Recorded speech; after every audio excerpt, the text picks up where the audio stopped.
निमिए हो घरवा माई तोहर निमिए हो दुआर। निमिए हो घरवा माई तोहर निमिए हो दुआर। तो एक बेर मिलाई दिही माई हो लभरवा हवे हो फरार। तो एक बेर मिलाई दिही माई हो लभरवा हवे मोर फरार। नमस्कार दोस्तों, आज लाए हैं आप लोगों के लिए बहुत ही प्यारा सा गाना, और यह जो है आशीष यादव के तर्ज पे है।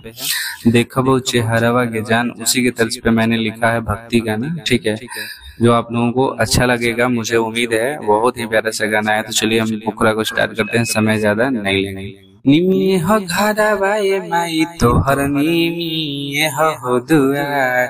निमिए हो घरवा माई तोहर निमिए हो दुआर। तो एक बेर मिलाई दिही माई हो लभरवा हवे हो फरार। तो एक बेर मिलाई दिही माई हो लभरवा हवे हो फरार। ये मुखरा था, अंतरा इस तरह से करना है। भोरे भोरे यनी मैया तहर दुआरिया, करे हम यनी मैया लभर के गोहरिया। भोरे भोरे यनी मैया तहर दुआरिया, करे हम यनी मैया लभर के गोहरिया। ओकरे बिना सुना सुना लागेला जीवन भइले मोर बर्बाद। ओकरे बिना सुना सुना लागेला जीवन भइले मोर बर्बाद। तो एक बेर मिलाई दिही माई हो लभरवा हवे मोर फरार। तो एक बेर मिलाई दिही माई हो लभरवा हवे मोर फरार। तो ये हो गया आपका अंतरा 1। अंतरा 2 भी है जो इस तरह से इसको गाना है।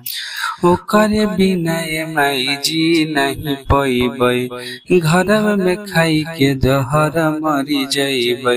ओकरे बिना ये माई जी नहीं पैबै, घरवे में खाई के जहर मरी जइबै।